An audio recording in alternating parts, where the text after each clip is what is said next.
Hey, good morning. Good Sunday morning, y'all. Look at this. It is gorgeous here this morning in Jacksonville, although they say it is going to rain later on. I'm trying to get my dinner up so I can have it done early, okay? Today I'm going to share with you, and I'm going to show you what I have, okay? We have some beef short ribs. Now these are cut different from what you would normally see, okay? Beef short ribs. All right, but I'm gonna cook these just the way I would cook them if they were cut. You know how they come on that little short bone. I'm gonna cook these the same way. I'm gonna cook them on top of the stove today. So that means they're gonna cook about 2.5 hours, maybe a little bit more. I normally cook them for 3 hours, but we'll see with these. I'm gonna put in there, I have some celery. I have a piece, it's like a half of a green bell pepper. I have some sweet peppers to put in there. I have an onion. Okay, I'll probably use maybe about 3/4 of this onion. I have 3 cloves of garlic. Yes, that's going in. And then of course my seasonings. And I'm considering using my beefy onion. I'm not sure yet, y'all. I don't normally put this in my beef short rib, so we'll see. A lot of times I like to use my oxtail seasoning. But what I'm going to do now is get my short ribs rinsed off really good, okay? Seasoned up, and I will tell you what I'm putting on them. And I'm going to get all of my veggies cut up, and I'll be back and we'll start getting this dinner on. And also, let me tell you, I'm cooking a rutabaga today. I'm hoping that it's a good one, okay? And I'm also fixing macaroni and cheese. I'm cooking a cabbage, and we're having cornbread. All right, I'm not sure what all I will show on camera. Just depends on how quickly I can get this together, but I'll be right back, y'all.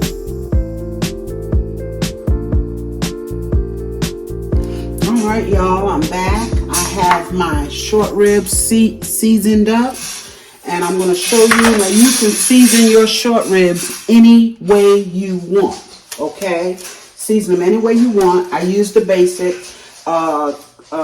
garlic, granulated garlic. I use a little bit of Lawry's. I use some adobo all-purpose salt, pepper, and I did use my oxtail seasoning. There's all kinds of them out there, y'all. And this is actually not my favorite one, but I used up my favorite one, so I have to use these up as well. And what I'm going to do, as opposed to putting the Lipton beef onion soup mix in, I'm just going to use my oxtail seasoning. And also, hey, Zink. I'm sorry, y'all, he's scratching. I'm going to also coat these with a little bit of this oxtail seasoning here, okay? It's like a marinade. I'm going to cook with it. And so what I'm going to do, and I'm also going to coat my beef here with a little bit of flour before I put it in. Y'all know, if you've watched me, it's for my gravy, okay? It's to get my gravy started. All right, I'm going to put on some gloves. Now here I have my pot. I'm going to drop in a little bit of oil. Doesn't matter what kind of oil. I normally use a little vegetable oil. This is whatever my husband picked up, some corn oil, okay? It all works. All right, I'm just going to put on my gloves because I'm going to rub this marinade into my meat. I have already cut up my onion. I showed you all of that. My sweet peppers, my bell pepper, my celery. And I also have some garlic here that I add in last so that it doesn't burn on me. Okay, so I'm putting on some gloves so I can get this meat going here. And I'm just going to rub this in. That's all I'm doing. Okay, just to coat these. Can y'all see me? Yeah. Just to coat them. I love oxtails, and sometimes I like to pretend that's what I have, okay? So my refrigerator is not closed. Okay. So sometimes, a lot of times actually, with my beef, I will put oxtail seasoning on it. So what I'm going to do is put it over here in this flour. Put a little flour on it. And those of you who's been watching me, you know what I do. Okay. Just going to brown this up a little bit before I let it cook. And I got my fire here on a medium. Let me turn this without touching anything here, if I can, towards the pot a little bit. And now beef short ribs are pricey, y'all. I ain't gonna tell you no lie, they're pricey. These were pricey as well, but I saw them and I had to have them. Because we haven't had any in a while.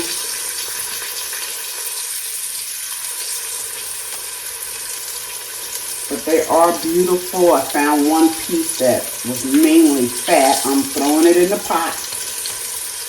And what I really like to do, something like this, I would have preferred to have cooked it last night so that I could get the grease off of them today, but I wasn't in the mood last night, so I didn't do it. And it's okay.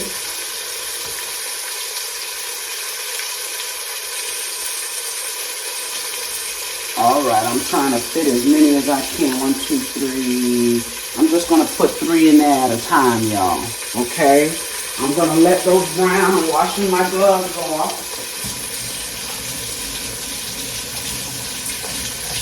I'm going to let those brown just lightly on both sides. And then I'm going to pull them out and I'll put the next batch in there.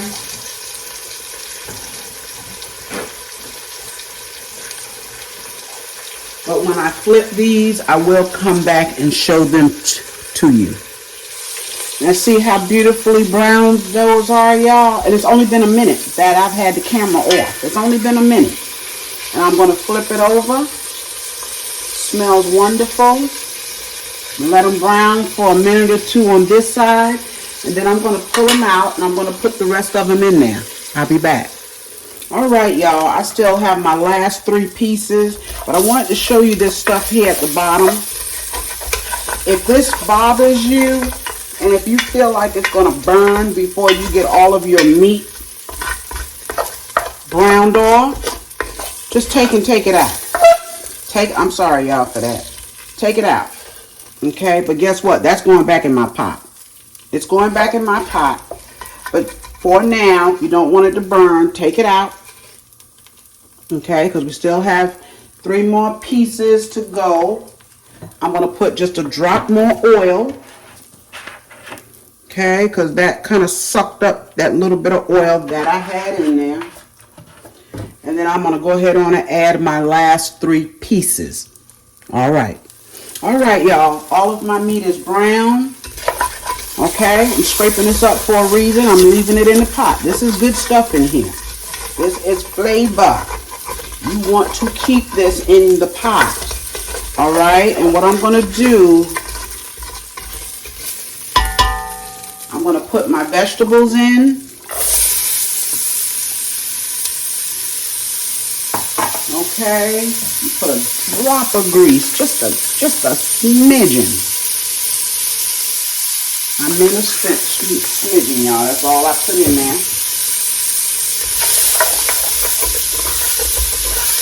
And I'm scraping up as my veggies. And we're just putting them in here to saute up a little bit because this pot, like I said, it's going to cook a good 2.5 hours. If it's any less, I'll let you know, but I doubt that. I've never cooked it in less than 2.5. Actually, less than 3 hours, because I want that meat to be as tender as butter. Okay? And again, season up your meat the way you want to. You may not want oxtail seasoning. You may not have oxtail seasoning. So you season it up the way you want to. Alright?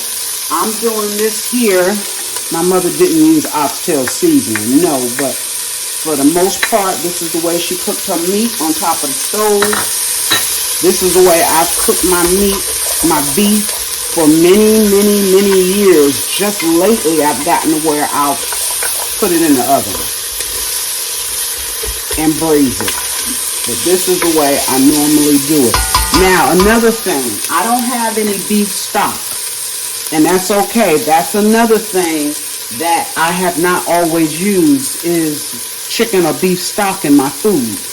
Water will work. You season up your pot, water will work. It's going to get, if this is going to cook for so long, it's going to pick up the flavor of that beef, okay? Because that's all stock is cooked in the meat to flavor it. And what I'm looking for, y'all, is some dry thyme. I'm going to add to my water because I don't have any fresh thyme. Nope. The first time I have, this stuff is going bad so fast. Because my thyme would usually last me a couple of weeks. Well, it's not happening. So I don't know what's going on. But anyway, that's my veggies. I'm going to add my meat back in. And this meat is not done. Okay? That's that fatty, fatty piece. Putting it back in my pot. Now, if I have some chicken stock in the fridge, I'll use what's left and then fill it up with some water. You want to have this meat covered because it's going to cook for so long, okay? So you want to have it covered. Now, at this point, if you want to put it, this looks a little blurry, y'all. I hope it's not. If you want to put this in the oven, at this point, after you add your liquid, you can take it and stick it right into the oven. I'm putting those goodies back in here, y'all. I told you I was. Juice and all. Yes, I am. All of that is good stuff. Okay. And let's see if I have some chicken stock. I didn't even check because my plan was to use water.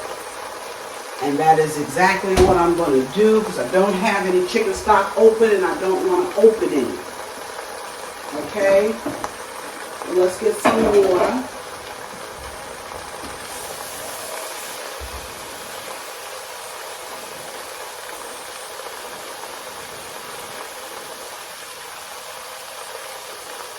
I'm going to see what 4 cups will do.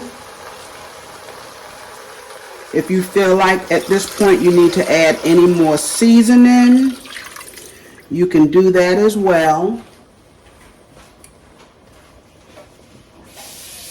And I only had a little bit of flour on my meat. So once this meat is done,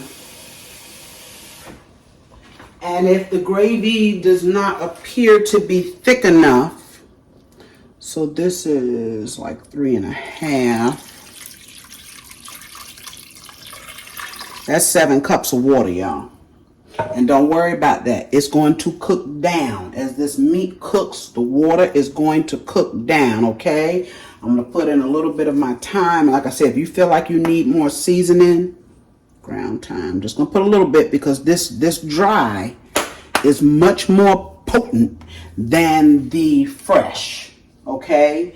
I'm going to put a lid on this. And I'm going to let it start cooking. 2.5 hours, we're going to come back and we're going to check it. In the meantime, I'm going to go ahead on and get my rutabagas started.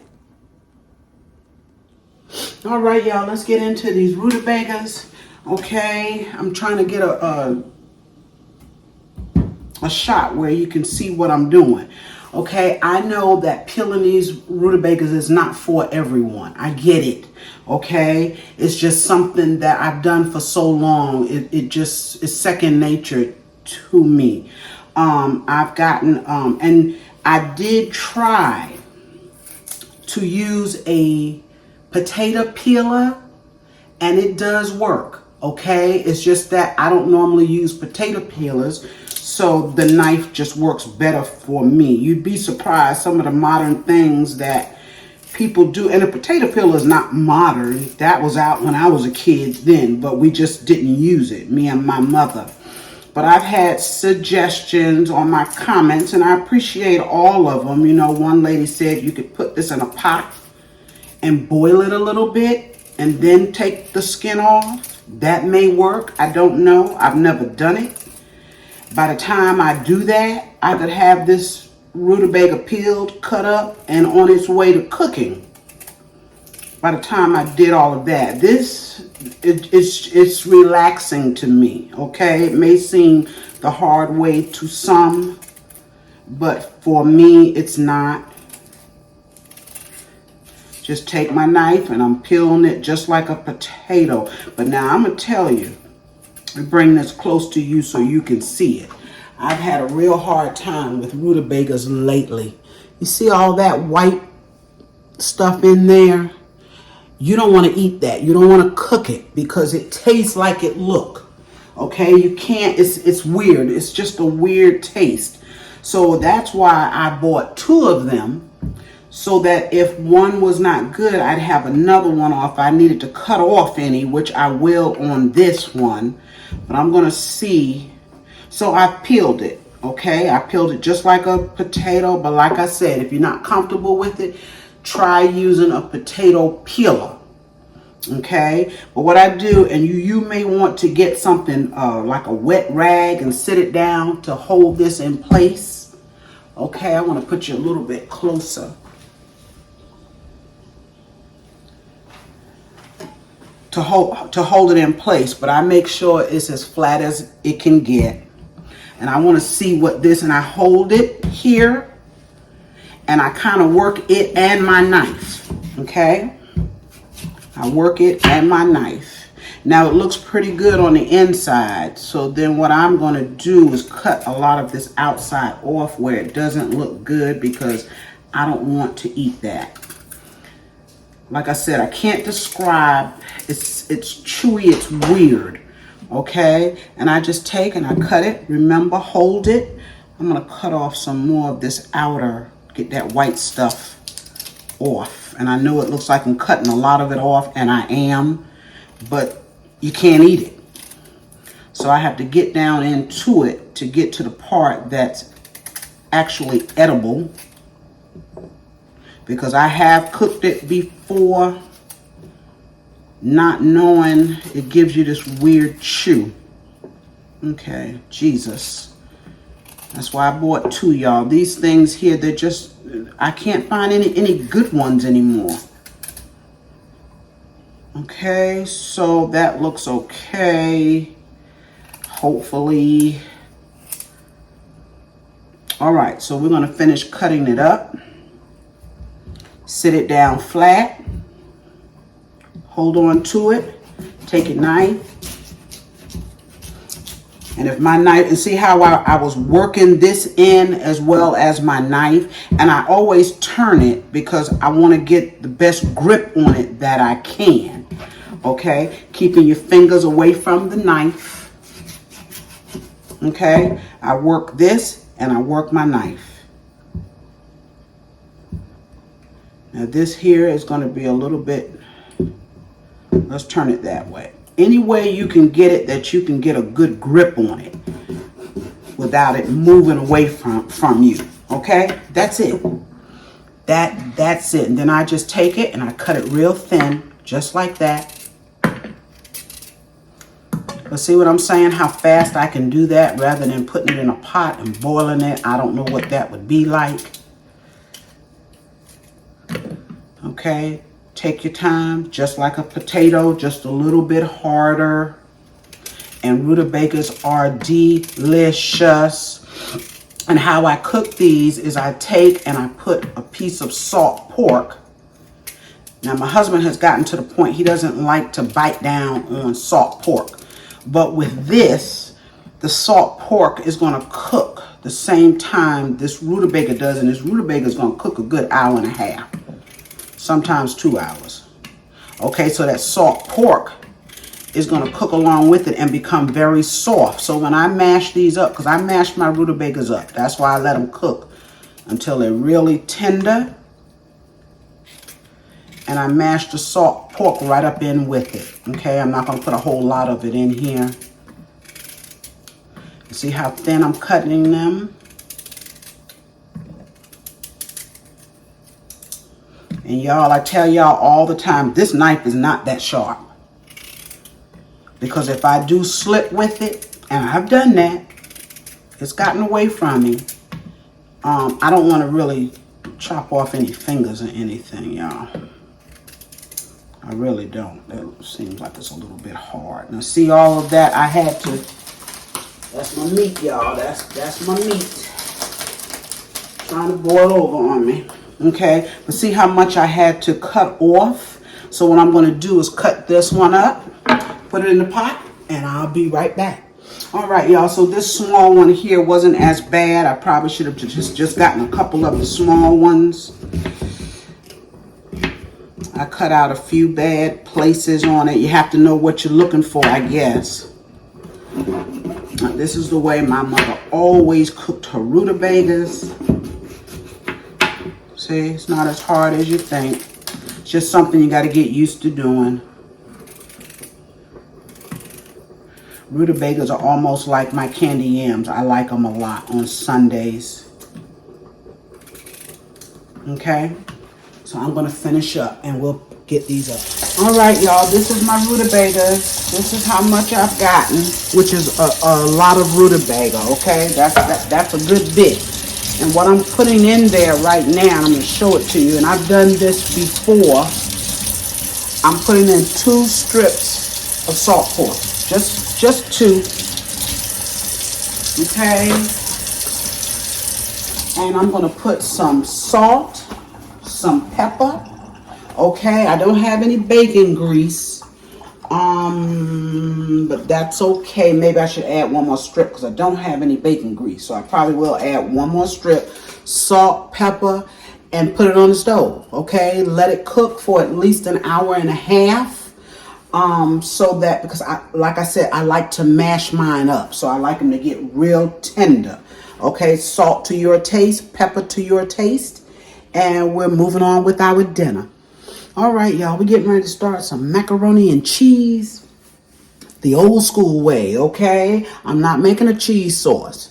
I'm going to shred up my cheese. I have my shredder here, okay? I'm going to shred up my cheese, and I'm going to show you what kind of cheese. Now, with macaroni and cheese, you use any kind of cheese that you like, okay? I really like, my favorite is extra sharp, but they didn't have any Kraft extra sharp in the store. Okay, so I ended up getting just a sharp cheddar. I got a Monterey Jack. I had them, I always go to the deli and I have them slice me a couple of thick slices of Munster. It's regular Munster, it's not smoked. I don't really care for smoked cheese in my macaroni. But if you like it, you use it, okay? But I always get them to slice that for me, thick pieces, so I can take and shred it. I also have already shredded for the top of my mac and cheese. It's a double cheddar. Y'all, I forgot my Velveeta, and it's okay. It's all right. We're gonna be okay without it, because I do have some sour cream, okay, to help make it creamy. We're gonna use some butter, of course. I have a little bit of heavy whipping cream. I need to use it up. It's going in my macaroni and cheese. And I actually have some whole milk, which is something I don't buy in the house. But I have this. I need to use it up because it will expire soon. So I think that's it. That's all that's going in this mac and cheese. And when I'm going to go ahead on and shred up the cheese. And when I get ready to put it together, I'll be back. All right, y'all. We are 2 hours in on this meat. And it's already done. It's already tender. Yes, it is. Look at that. And I thought, well, I'm probably going to let it cook for the rest of the time, which is another 30 minutes is what I'm trying to say. Okay, because nothing's going to happen except it's just going to get more and more tender. But this meat is tender. I have added nothing. Okay, look how this gravy is in this meat. Look how thick that is. Now the only thing I'm going to do at this point, I thought I may have to make a little combination of flour and water. I do not. That gravy is thick enough. The only problem with this gravy for me is that it's not dark enough. So what I'm going to do is add a little browning in it. Okay? Let me show you what I'm using. Browning. And it always makes a mess on the outside of the bottle, y'all. So I'm just going to add in. I want you to see what I'm doing. Just, that might have been a teaspoon. Okay? Take and stir it. See what we get. If it's not dark enough, add a drop more. Okay? Look at that. The meat is coming off the bone, y'all. It is. It's coming off the bone. I'm just working that browning in, but I want it. I mean, it's coming off the bone. I'm gonna add a smidge more browning, just a smidge. Now you see how simple that was to cook, and by me putting flour on my meat before I browned it up, that's what made the gravy. That's why I like to start with, in certain pots, I like to start with the flour when I'm browning it, because it just makes its gravy all by itself. Now, I tell you what, let me get this piece up, because I feel something sticking here. You got to watch for that, because anytime you use flour on your meat, you got to make sure it's not going to stick, okay? Look at that. Is that gorgeous or what, y'all? OMG, yes. So I got to go ahead on and get my macaroni in the oven. I thought I would have more time. And we're going to throw this macaroni together now really, really quick and get it in the oven. Okay, I'm turning this meat way down to low because it is done. All right, y'all, we're going to put this macaroni and cheese together really, really quick because it's easy. And as you can see, I've cut up my cheese, or shredded up my cheese, I should say. And I showed you what cheeses I used. Right now, I'm going to put in some butter. Because what I do is and usually I use like a half a stick, sometimes a whole stick, depending on how much macaroni and cheese I'm fixing. So this looks like it might be a half. I didn't let it sit out. Okay. All right, so I put that in there because what I do when I boil my noodles, as soon as they're done, and I boil these for about 10 minutes, as soon as they're done, I add them hot to my cheese, hot. That gets the cheese to start melting. Okay, I just strained it in the sink. All right, I want that cheese to start to melt. And if you want to make a cheese sauce, hey, I do it at times. On Sundays like this, when I'm rushing, this is easier for me. Okay, so my cheese will begin to melt. My butter will begin to melt. Yes. Right now, I'm going to take and and one thing I did not mention that I'm going to put in here are eggs. I do use eggs in my macaroni and cheese. Now, if you use a cheese sauce, and you make that rule with the flour and the oil, and you may not have to, but I always put eggs in my macaroni. Okay, this right here is the way I learned how to make macaroni. It works for us.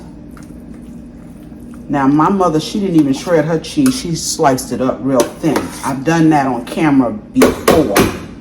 Okay, so that's my cheese. I didn't put my black pepper in yet. You can put any kind of seasoning you want in here. I keep it simple. Okay, I keep it real simple. You can put some paprika in here. I've done that. You can put some all-purpose. I don't really want that in here. Here are my 2 eggs. This is my 2 eggs, right? I'm going to take and I'm going to beat those up just a little bit so it's easier to mix up in your macaroni. Okay, and then I'm going to take and add my sour cream. This is a small one. I think it's an 8 ounce, 16 ounce. I don't know what it is. I can't see it actually. Okay, I'm gonna put about half of this in here. Help make it creamy. Because like I said, I didn't get my Velveeta and it's okay. This is going to be good. I want to get that out of there.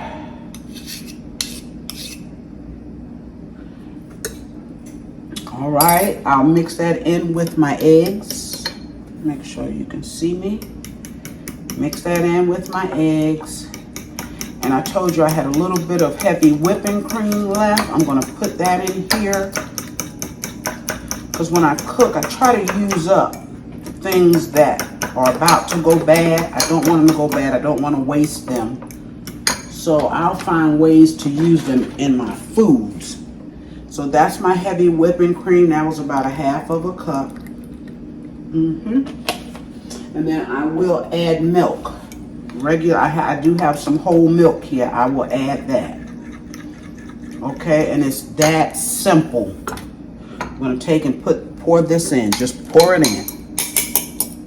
Don't make a mess, Carrie. Don't make a mess. I'm gonna get rid of that fork. Get this spoon here. Try to get it all out. I want all of that out of there. Okay. We can start stirring. And I said before when I made macaroni and cheese, I put enough liquid in here to come halfway up. Y'all see that? Halfway up. And that's all you need. Get all of this off with this spoon.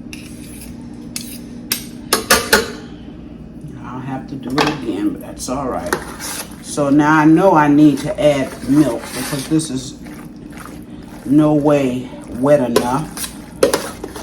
Just trying to get it, everything blended in. Okay. That butter is almost melted, all of it. Okay, so now I'm going to add in my milk, regular milk. I just pour it in. I'm not measuring because I know where I want it. There's still not enough milk. Let's get that all around in here. Oh, yes. And y'all, this cheese is going to melt. Okay? Yes. Now, need some milk on that side. It's not moving. That's enough milk. I can already see it's at least halfway up, okay? And what I'm going to do, I'm going to put my lid on here. Put the cheese up. Put my lid on here. Cook it for about 30 minutes. And then I will remove my lid and let it cook for another 15. Okay, I start with the lid because I'm going to put cheese on top. And I don't want my cheese to burn and get hard. Okay. This is quick and simple, old school macaroni and cheese, y'all. Yes, it is. I've got enough liquid. I can see it. Okay, now we just take our cheese, our shredded cheese here. I bought some pre-shredded cheese. And we put it on top. My meat got done faster than I thought it would. It really did. I guess it had been a while since I made some short ribs.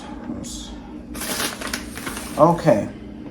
Cheesy, cheesy. We might as well put it all in. Don't need saving any of it. Okay. I'm going to put our lid on. In the oven, 350 for 30 minutes, and then we'll take the lid off and finish it up. All right, y'all, let's take a look at these rutabagas. They are done. I want you to see inside this pot. Try to do it without a whole bunch of noise, okay? Those are our rutabagas. And see, they still have some water on them. So what I do is just take and drain the water off. I tilt my lid. Pour it right into the sink. I don't know if you can see me. If you can, I'm sorry. I'm pouring it right. I'm holding my lid cracked. just to drain that water off. Okay, all the water is out. Sorry. Let me let you see these. Okay, so what I do then is I take a potato masher, a big one, okay, and just mash them.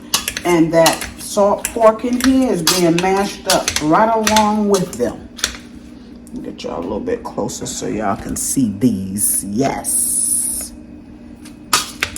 Okay, see that salt pork? I'm mashing it because it cooks so long that it's soft. And it is good mixed with these rutabagas, y'all. Yes. I put just a little bit of salt, a little bit of pepper. And like I said, normally I put a little bacon grease. I didn't have any, and it's okay. I had the salt pork.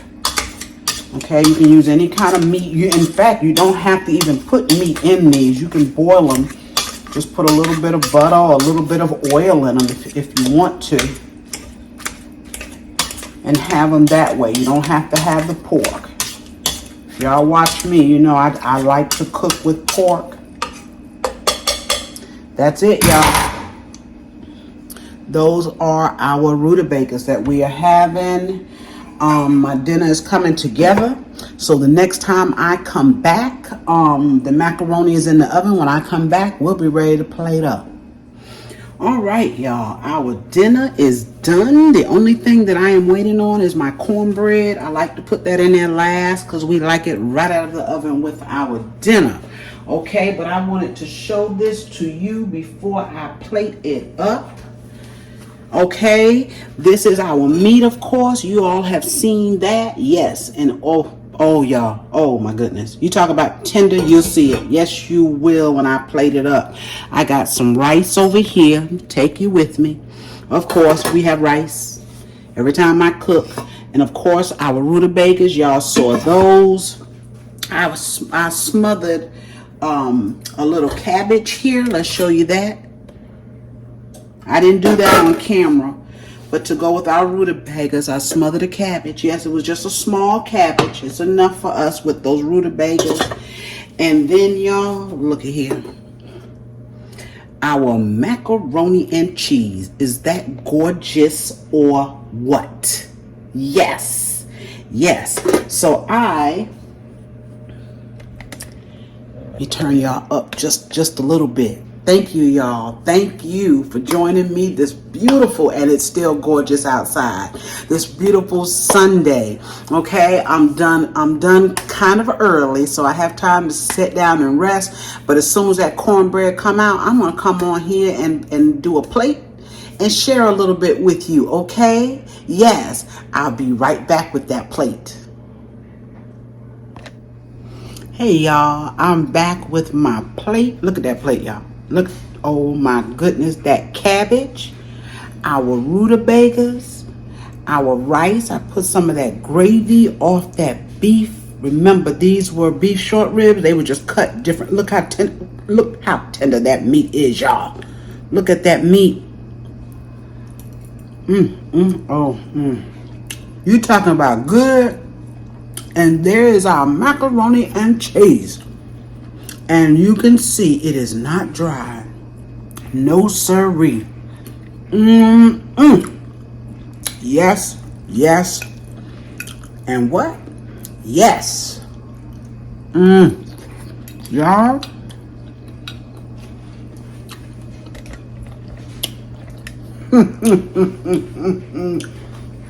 Yes. We are going to enjoy our meal. Thank you again for tuning in. I love macaroni and cheese. I don't make it enough. Okay, because you know cheese is expensive. So every now and again it's a treat for us. Now what I do miss, y'all, is my candied yams. Didn't have enough energy in me. Okay, but this right here is wonderful. Now, these beef short ribs, if you've never had them, and like I say, they cut them different ways, try them. But that's a splurge thing, okay? It is a splurge thing. but you gotta try them. If you cook them right, and you can cook them just like I did, okay? They are as tender as butter. Remember to like, share, comment, and subscribe to my channel if you have not. And I will see you again real soon. Bye-bye.